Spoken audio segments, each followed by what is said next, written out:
हमारी रोज़ाना मुख्तलिफ लोगों से मुलाकात होती है, जिनमें से कोई हमारे रिश्तेदार होते हैं, कोई दोस्त होते हैं, कुछ ऐसे हैं जिनको हम जानते हैं, कुछ ऐसे हैं जिनको हम नहीं जानते। लेकिन हमारी मुलाकात होती है अपनों से, बेगानों से, किसी न किसी से मुलाकात जरूर होती है। हम किसी न किसी से मिलते जुलते रहते हैं। सवाल मेरा ये है कि हम दूसरों को मिलते हैं, क्या कभी हम अपने आप को भी मिले हैं? कभी हमने अपने आप से मुलाकात की है? दोस्तों की कंपनी एंजॉय करते हैं, दोस्तों के पास बैठते हैं, गपशप करते हैं, क्या कभी अपनी कंपनी भी हमने एंजॉय की है? कभी वक्त निकाला है अपने लिए? अगर आप कभी अपने लिए वक्त निकालें और अपने आप को मिलें तो फिर पता चलेगा कि हम किस जगह पर खड़े हैं, हमारा दुनिया में आने का मकसद क्या है, हम उस मकसद पे अमल कितना कर रहे हैं, हमने यहां से आगे वाली मंजिल के लिए क्या तैयारी की है। लेकिन ये उस वक्त होगा जब हम अपने आप से मुलाकात करेंगे। अगर अपने आप को पहचानेंगे, अपने आप को जानेंगे, तो फिर हमें क्या मिलेगा? रसूलुल्लाह सल्लल्लाहु अलैहि वसल्लम इरशाद फरमाते हैं, मन आरफा नफ्सहू फकद आरफा रब्बहू। जिसने अपने आप को पहचान लिया उसने अपने रब को पहचान लिया।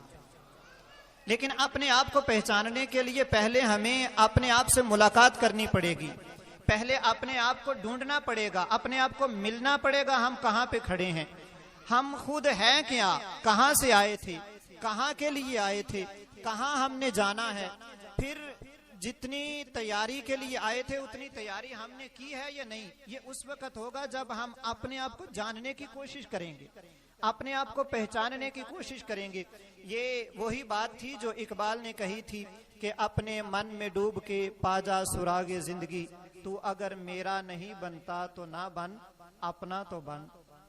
अगर हम खुद को मिलेंगे ना भाई, अपने आप से मुलाकात करेंगे, तो फिर हम ये देखेंगे कि मेरे अंदर ये जो अच्छी चीजें हैं ये क्यों हैं, मेरे अंदर जो बुरी चीजें हैं ये क्यों हैं।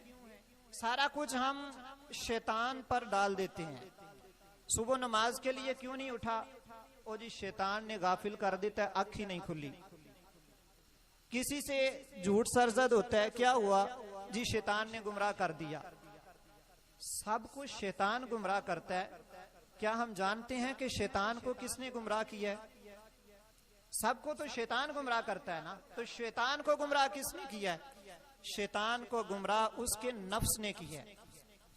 शैतान से बड़ा शैतान बंदे का जो नफ्स है वो होता है। लेकिन उसके बारे में पता कब चलेगा? जब हम अपने आप को पहचानने की कोशिश करेंगे।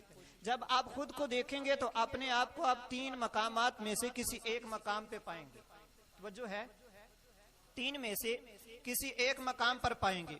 या तो नफ्से मुतमइन्ना में शामिल होंगे, या नफ्से लवामा वालों में शामिल होंगे, या नफ्से अम्मारा वालों में। मैं इनकी मुख्तसर सी वजाहत कर देता हूं ताकि बात समझ आ जाए। नफ्से मुतमइन्ना वो है जो अपने रब पर राजी हैं और उनका रब उन पर राजी है, जो हर टाइम अपने रब की रजा के बारे में सोचते रहते हैं। रब को राजी कैसे करना है? घर बैठे हैं, नमाज का वक्त है, नमाज नहीं पढ़ी, बंदे का दिल बेचैन हो जाए, बेकरार हो जाए कि मैंने नमाज नहीं पढ़ी। ये है नफ्से मुतमइन्ना वालों में। दूसरा है नफ्से लवामा, जब उससे कोई गफलत वाला काम सरजद हो जाए, कोई अल्लाह और उसके रसूल की नाफरमानी हो जाए, तो उसका नफ्स उसको मलामत करे, तूने ये काम गलत किया है, गलत किया, क्यों किया है। और तीसरा है नफ्से अम्मारा, जो हर वक्त बुराई की दावत देता है, बुरे काम के पीछे लगाए रखता है बंदे को। जब आप अपने आप की तरफ तवज्जो करेंगे तो आपको पता चल जाएगा मैं इन तीनों में से किस जगह पर खड़ा हूं। मजीद समझने के लिए यूं समझें कि अगर रात 2 बजे बंदे की आंख खुलती है तो वो तहज्जुद पढ़ेगा या मोबाइल पे टाइम जाया करेगा? अगर तो वो तहज्जुद के लिए खड़ा हो गया है तो वो नफ्से मुतमइन्ना वालों में शामिल है, नफ्से मुतमइन्ना वालों में शामिल। अगर कोई बंदा ये चाहे कि वो ये जो मुतमइन्ना वाले लोग हैं मैं इनमें शामिल होना चाहता हूं, तो क्या तरीका है? आइए कुरान से पूछते हैं। अल्लाह ताला ने हजरत इब्राहिम अल्लाह ताला के पाक पैगंबर इब्राहिम अलैहिस्सलाम ने अल्लाह ताला की बारगाह में अर्ज की, काला इब्राहिम रब्बी आरिनी कैफा तुह्यिल मौता, ऐ अल्लाह मैं देखना चाहता हूं तुम मुर्दों को कैसे जिंदा करेगा, मुर्दे किस तरह जिंदा करेगा। तो अल्लाह ताला ने इरशाद फरमाया, काला अवलम तुमिन, इब्राहिम क्या तुम्हारा ईमान नहीं इस चीज पर? काला बला, मौला मेरा ईमान है। तो फरमाया फिर क्यों देखना चाहते हो? तो अर्ज की कि मैं इसलिए देखना चाहता हूं कि मेरा दिल मुतमईन हो जाए, मेरा दिल मुतमईन हो जाए। फिर अल्लाह ताला ने इरशाद फरमाया, अगर देखना चाहते हो तो इस तरह करो, 4 परिंदे लो, उन परिंदों के साथ खुद भी मोहब्बत करो और उनका खुद भी महबूब बन जाओ। फिर जब इब्राहिम अलैहिस्सलाम ने उनके साथ मोहब्बत की तो अल्लाह ताला ने फरमाया अब इनको ज़बा करो। 4 परिंदों को ज़बा किया। वो परिंदे कौन से थे? एक मोर, एक कौवा, एक मुर्ग, एक कबूतर, ये 4 परिंदे, इनको ज़बा करो। इब्राहिम अलैहिस्सलाम ने ज़बा किया, उनके गोश्त के पुर्जे बनाए, छोटे छोटे टुकड़े पीस करके पहाड़ियों पर फैला दिए। अब अल्लाह ताला ने फरमाया एक एक को आवाज दो। इब्राहिम अलैहिस्सलाम कबूतर को आवाज देते, कबूतर का गोश्त जमा होता, वो बिल्कुल पूरा परिंदा बन के आपकी बारगाह में हाजिर हो जाता। आप मोर को आवाज देते, मोर हाजिर हो जाता। आप मुर्ग को आवाज देते, मुर्ग हाजिर होता। कव्वे को आवाज दी, कव्वा भी हाजिर हो गया। ये 4 परिंदे थे।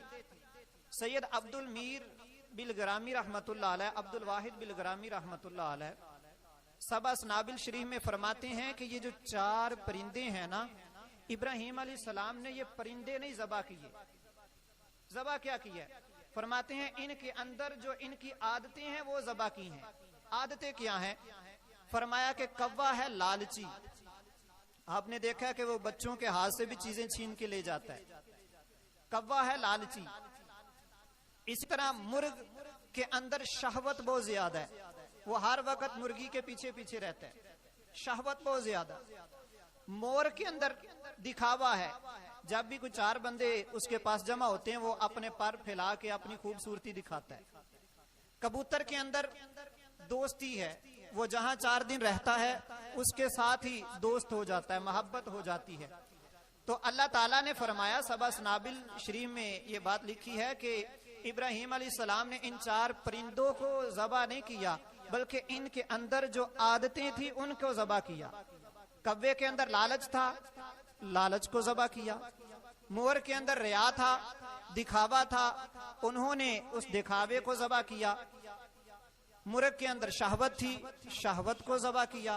कबूतर के अंदर याराना था, हर एक के साथ दोस्ती करने का, उसको ज़बा किया।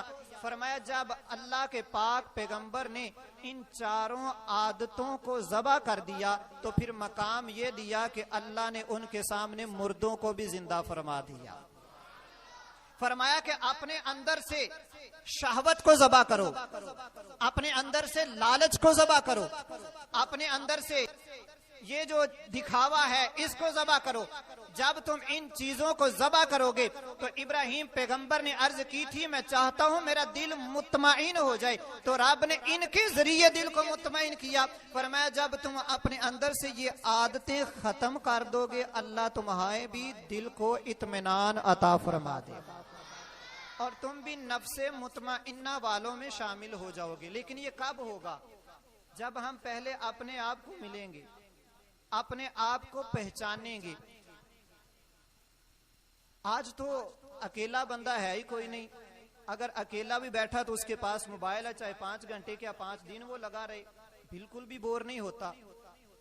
लेकिन कभी कभी अपनी तन्हाई को एंजॉय करने के लिए अपने आप पर गौर करना चाहिए। गौर करेंगे तो फिर पता चलेगा इस दुनिया में हम क्या लेने आए थे, क्या किया हमने, ये जो हमारा ज़ाहरी वजूद है ये किस तरह बनाया गया है, मैं क्या कर रहा हूँ, क्या करना चाहिए, उसके लिए मैंने कितना कर लिया है।